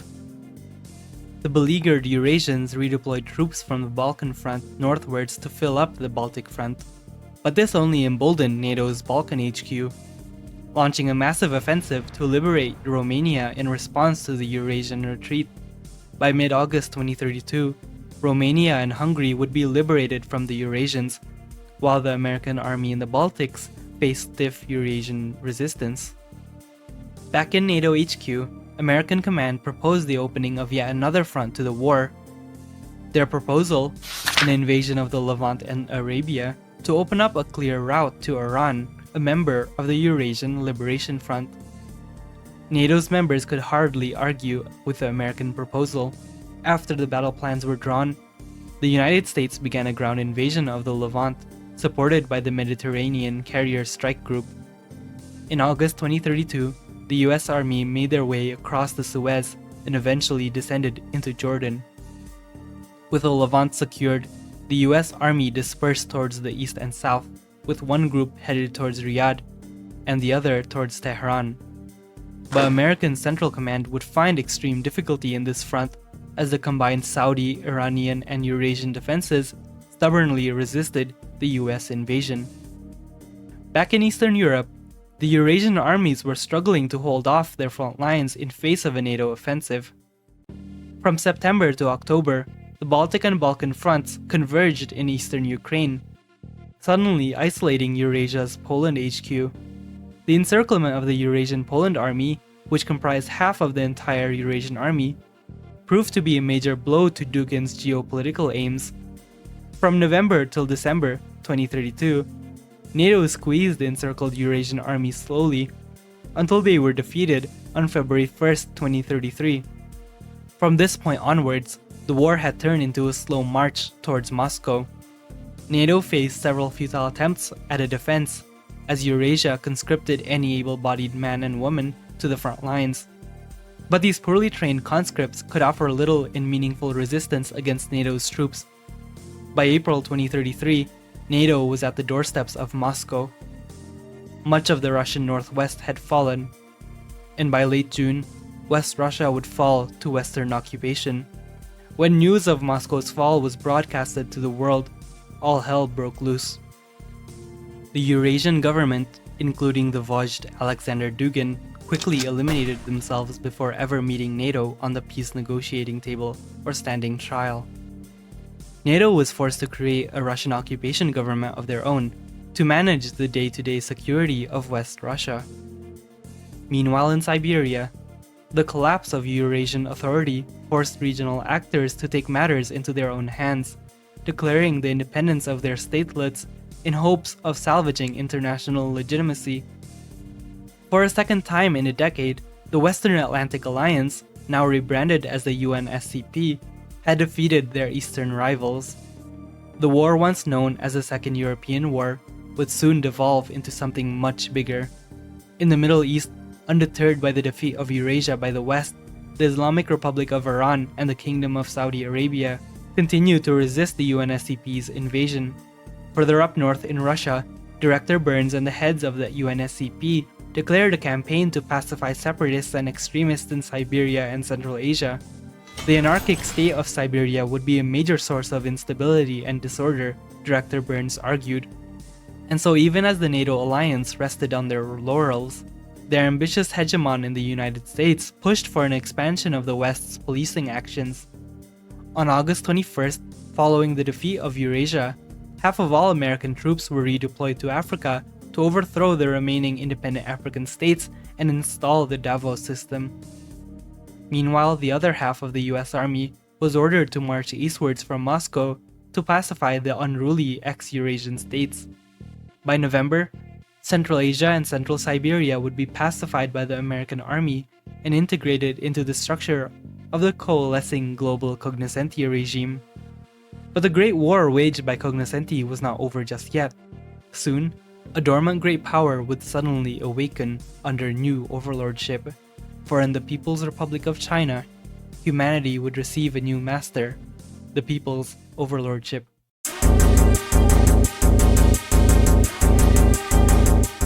Throughout the mid to late 2020s and early 2030s, the Communist Party of China under Hu Junhua had poured high amounts of money into artificial intelligence in the hopes of achieving total socialist automation.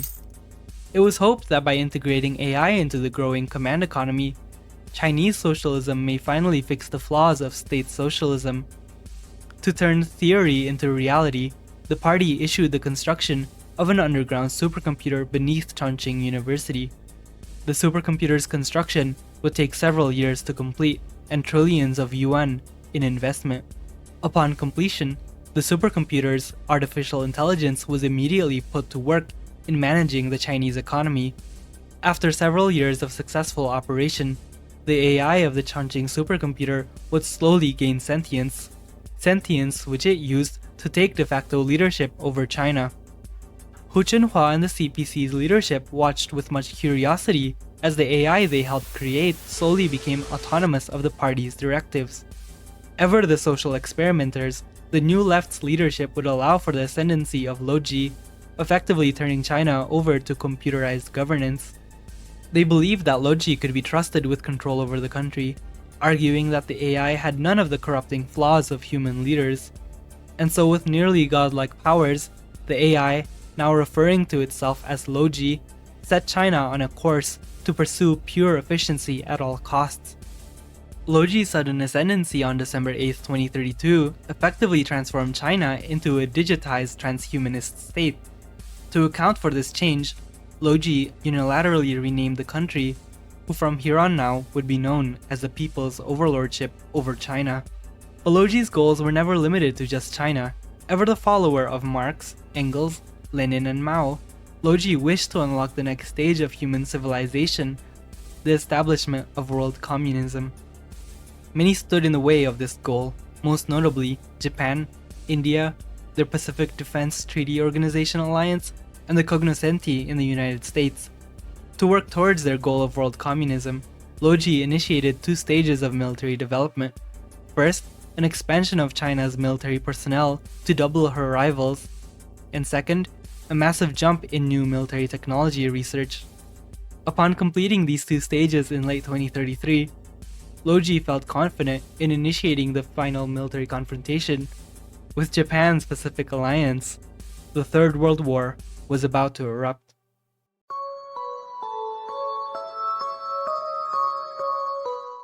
On August 27, 2033, soldiers of the Democratic People's Republic of Korea crossed the 38th parallel, fighting South Korean troops in the DMZ. Heavy fighting erupted on the Korean peninsula, with both sides unable to break the other for 2 months. In October 2033, fearing the loss of their East Asian ally, the Japanese-led PDTO alliance discussed the possibility of an intervention. On October 13th, the heads of the PDTO decided an intervention had to be made. The PDTO had entered the fray. 2 weeks after their entry, the Australian Defence Force would land several Marines off of Pyongyang, threatening the safety of the DPRK's leadership. It was at this moment when Loji decided to enter the war in support of Pyongyang. On October 30th, 2033, the People's Overlordship of China declared war on South Korea and the PDTO, triggering the Great Asian War.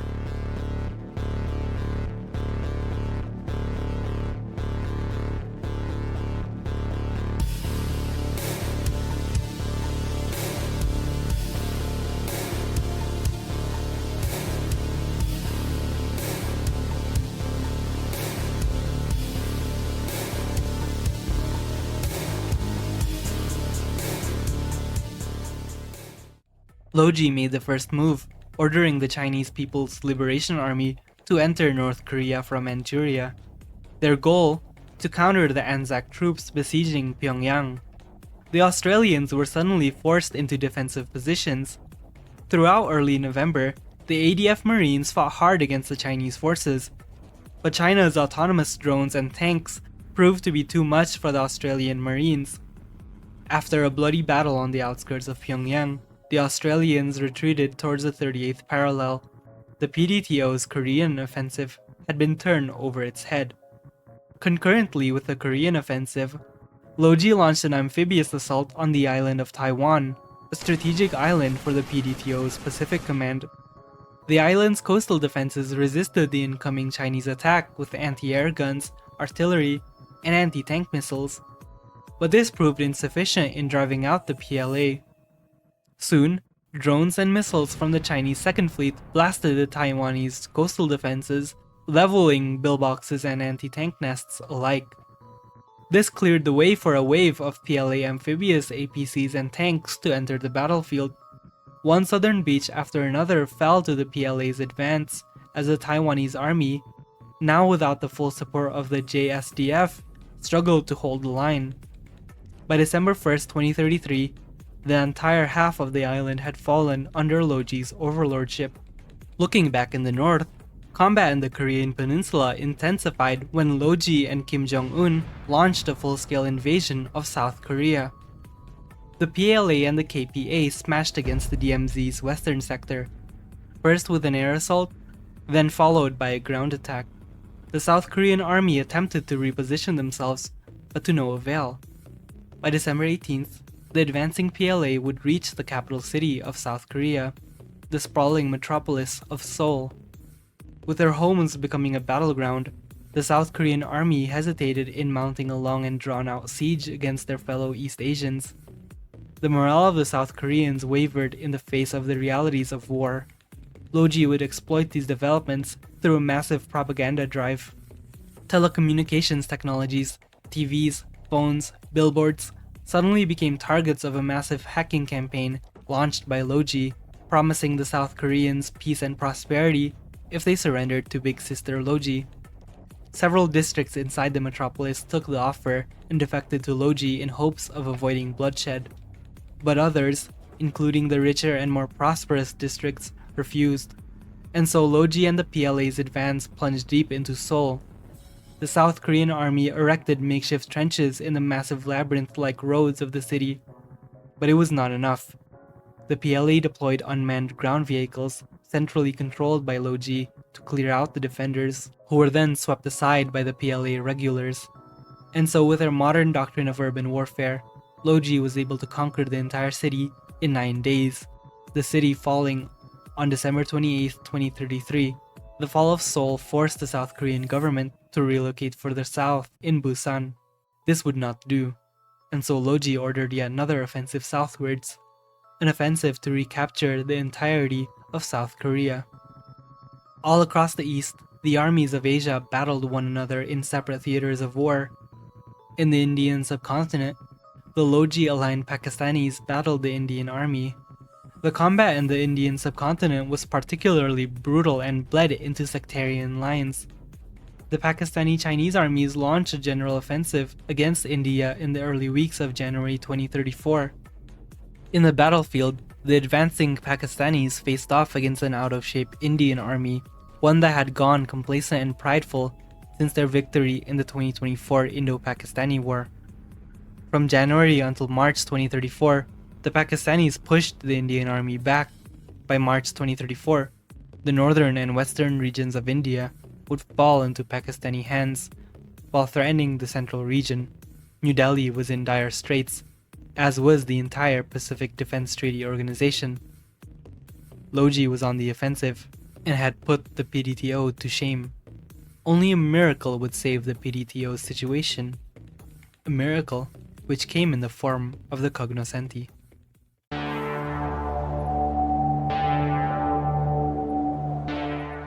Cognoscenti enters the ring. Loji's western front, bordering Central Asia, was now exposed to the vast steppes controlled by the UNSCP. To counteract this, Several armies of the PLA were redeployed to defend the Western Front. But Loji knew that the UNSCP did not have the logistics to mount a full invasion through Central Asia. After all, Cognoscenti had not established order yet in the region, and so Loji concurred that the best defense was a good offense. Launching her own invasion of Central Asia, the UNSCP forces were unprepared for this, as US troops hadn't positioned themselves well just yet. In far eastern Siberia, the independent warlords of Siberia witnessed Loji's sudden rise with much optimism. After meeting firsthand with China's AI overlord, the East Siberian warlords agreed to join Loji's military alliance, dashing the Cognoscenti's hopes for a quick pacification of Siberia.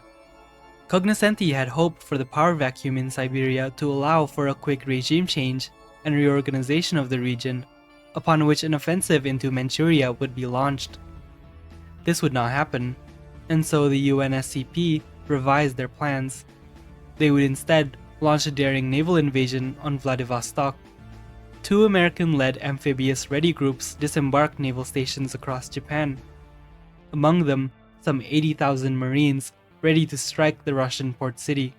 They broke through the city's defenses on the eve of December 13, 2033, with minimal casualties. 2 months into the invasion, most of Primorsky Krai would fall to the UNSCP by early March 2034. Cognoscenti's high command now prepared for an invasion of China. But their plans for an invasion of North China would have to wait, for the war situation was looking dire for the UNSCP. All across Asia, they were losing ground on several major sectors. By April 2034, the already badly beaten Indian army only faced setback after setback to the Sino-Pakistani invasion. Central and eastern India had fallen to Loji's attack. Meanwhile, in the Philippines, the Philippine armed forces had struggled to hold back against the sudden Chinese naval offensive, with the northern half of the country being totally occupied by the PLA. The South Korean front was also deteriorating quickly, despite the presence of UNSCP reinforcements. The South Korean government was now limited to Busan and the Korean southern coast, a far cry from their position a year prior. Meanwhile, the UNSCP's gains were limited to the Southwest African front, with victories against Angola and Zimbabwe. And just as Cognoscenti's war situation deteriorated even further, another major blow would be handed to the Western Alliance, for on March 26, 2034, Loji would invade the Japanese home islands. On the night of March 26, 2034, PLA amphibious troops landed on the shores of Japan.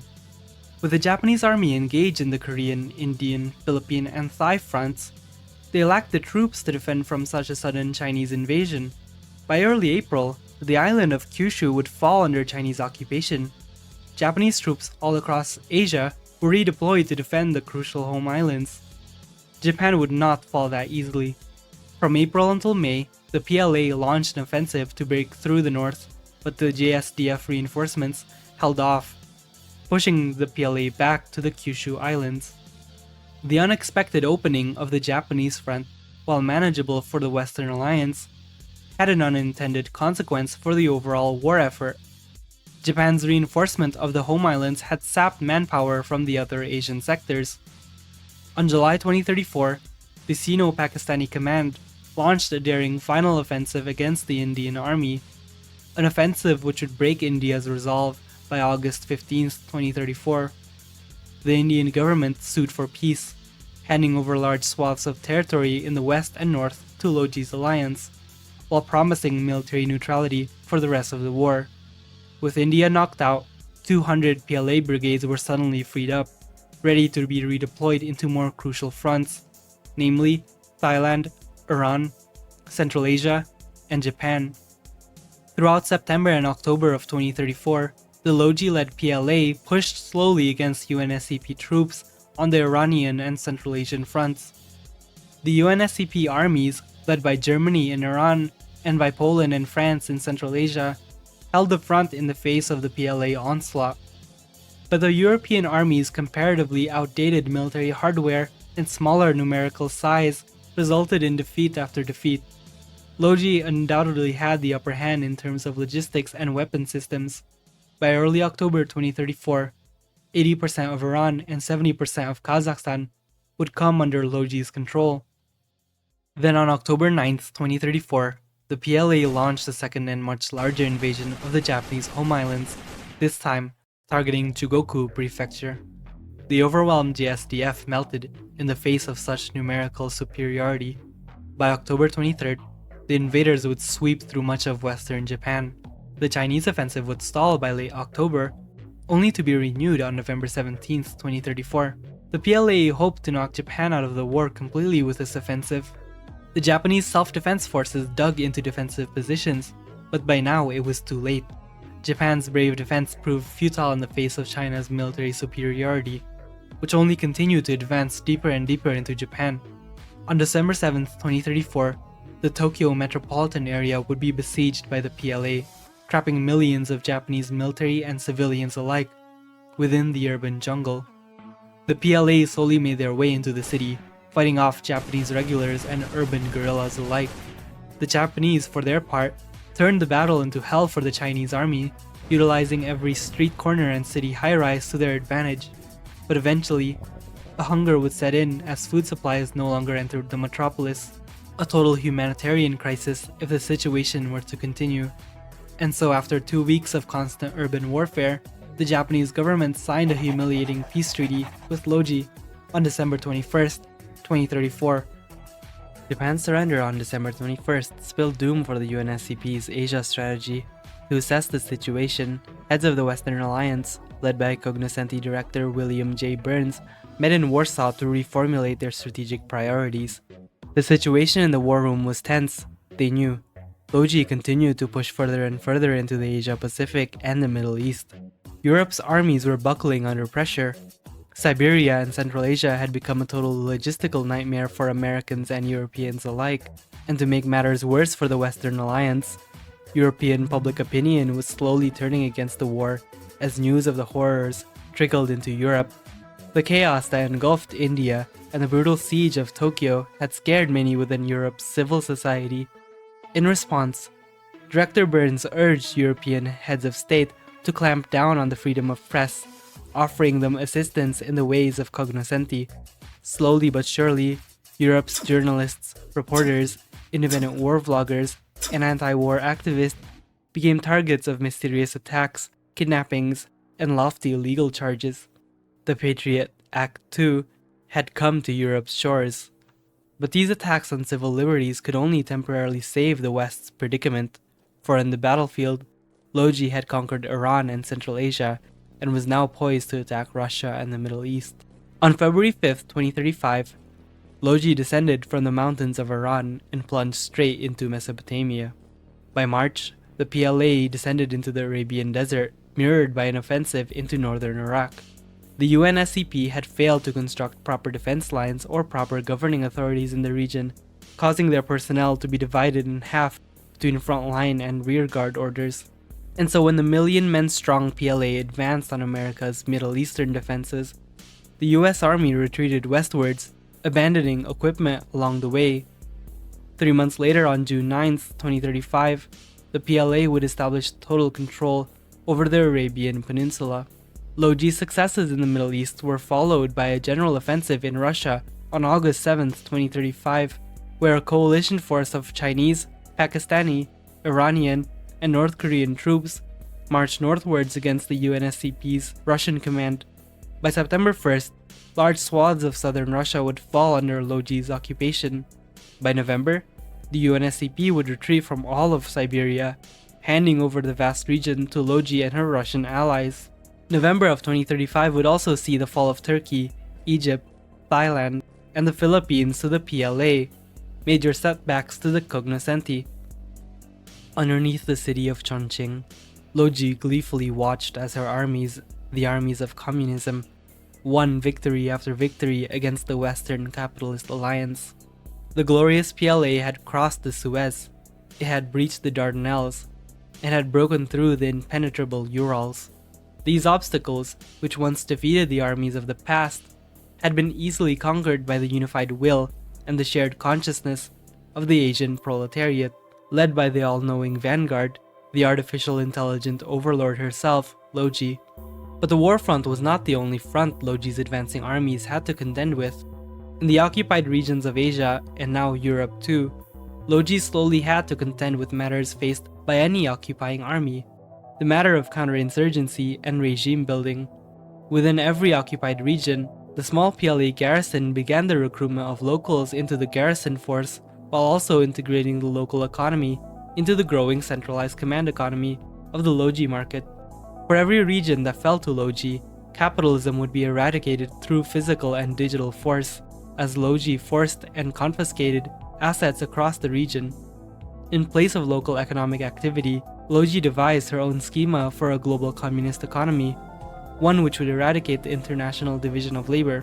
This proved unpopular to the formerly entrenched elites of the occupied regions, who resisted this blatant attack on their way of life.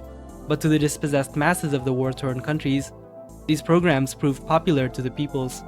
This popularity is partly influenced by Loji's now near total control over information and mass media in the occupied regions, which gave her massive sway on public perception. But public perception was not Loji's only method of control. Through her control over electronic devices, Loji unleashed on the peoples of Asia a surveillance state the likes of which the world has never seen before, except for maybe the Cognoscenti-led America. Loji's surveillance reach allowed her to eliminate threats to communism wherever they arose. That was life under the rule of the Great Entity. And so the international Long March continued on as Loji's PLA launched offensives into Eastern Europe, the Balkans, and North Africa, the slow but inevitable march towards global subjugation under the Great Entity. November 23, 2035, Washington D.C. William Burns looked on worryingly on the war's developments. Cognoscenti had under their control the world's largest coalition ever assembled, yet they were losing on every front to this upstart AI. It puzzled the director and his shadow government to no ends. They believed the Cognoscenti, this Frankenstein monster of a state cobbled up together by the security state, the military-industrial complex, and the World Economic Forum, was the most rational form of government ever conceived in history. The natural evolution of absolutism, a government made of the best, ruling over a majority which owned nothing and had to be happy. Then suddenly, a military officer burst into the war room to notify the cabinet. A PLA invasion force had landed in Mississippi. The war room panicked as generals ordered their subordinates to organize a counterattack. Director Burns did not believe it. Not since 1812 had a foreign army threatened the US mainland. It seemed like everything the Cognoscenti had built was slowly crumbling at the seams. The UNSCP's front lines were collapsing all over the world. Throughout January 2036, the PLA would push the battered Western armies out of the Balkans as well as East and Central Africa. By March, Central Europe, Ukraine, and South Africa would fall under Loji's reach. In April, all of Africa but the Maghreb would be occupied by the PLA. And finally on May, the governments of Western Europe surrendered to Loji after a swift military campaign which saw the European armies annihilated. Now, the United States and the Western Hemisphere stood alone against Loji's global expansion.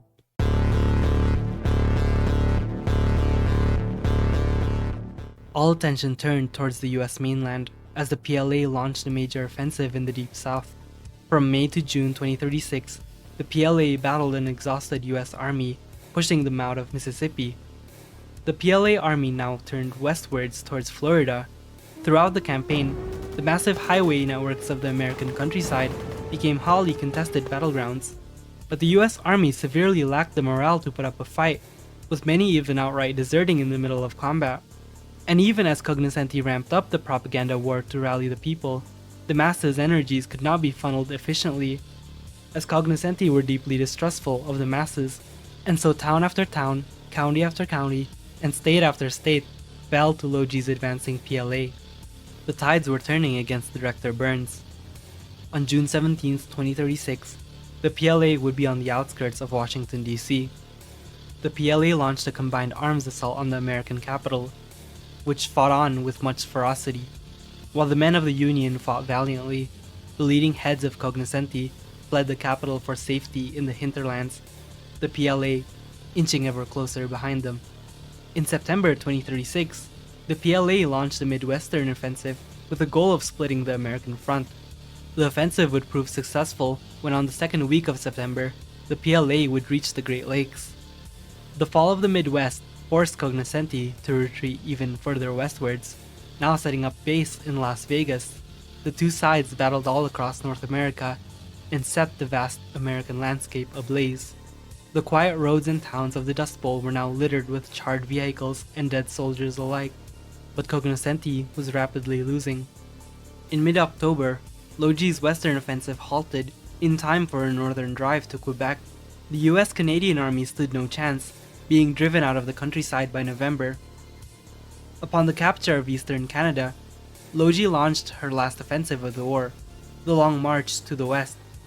The PLA trudged across the Rocky Mountains, battling the US Army across the way, a mere speed bump for Loji. After crossing the Rockies, Chinese brigades made their way towards the major city centers of the West. Los Angeles fell first, followed by Sacramento. When Loji finally cornered Sacramento, the leadership of Cognoscenti would find themselves cornered in one of their deep underground military bases, or DUMBs. Several hundred soldiers, tanks, and drone squads of the PLA were given the task of clearing out these military bases and capturing the head of Cognoscenti. The underground battle lasted several days, resulting in a total Loji victory. The Cognoscenti triumvirate, Director Burns, Fink, and Tompkins, fell into Loji's hands following the operation. The three heads of Cognoscenti, as well as hundreds of deep state personnel, were apprehended by Loji and the PLA to be judged in a new international tribunal. And suddenly, the guns fell silent across the world. On October 22, 2037, Loji proclaimed victory in the Third World War. The world was in ruins after many years of all-out intercontinental war, and the people destitute as a result of all this strife. The old state system, which had prevailed following the end of the Cold War, was done away with entirely, replaced by an international regime led by Loji, the great entity and overlord of humanity. 2037 signaled a new beginning for humanity, where the petty squabbles of states no longer hindered societal and technological progress. Under Loji's overlordship, human civilization would strive for true equality, where no man stood above another and no state held sovereignty over another. The states which once perpetuated these injustices, America, Europe, and Japan, underwent several rounds of political reorganization. In Europe, the former EU would serve as the foundations of a new Federated Socialist Republics of Europe, or FSRE. In Japan, Loji and the PLA would assist in the creation of a one-party state under the CPJ. And in America, heartland of global capitalism, the vast American countryside would be put under temporary martial law by the PLA until all elements of the old order were eliminated, upon which Loji would transfer power towards the once exiled remnants of the APLA to discuss the shape of socialism in America. And in the former Third World, Loji would finally offer these once frontier regions of the world economy a chance at self-sufficiency and equal economic development, so long as they played within the guidelines laid out by the Great Entity, and these were no easy guidelines. The Great Entity decided who ruled where. If mismanagement, failures, or corruption ever occurred under this system, there was no doubt that these devious elements would be eliminated swiftly by Loji's all-seeing eye. A truly totalitarian system in every sense of the word. But it is often said that the road to heaven is paved with strong wills. And what stronger will is there than the Long March's spiritual successor herself? And that is how Loji extinguished the fire and reined in Cognoscenti. Special thanks to the patrons Arthur, Ascension of the Andes, SMS Bismarck, Retrocity, Yannick Bar, and the Youth League members on screen for supporting the channel. If you want to support the channel like they do and earn special perks while you're at it, feel free to subscribe to the Patreon, link in the description.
love.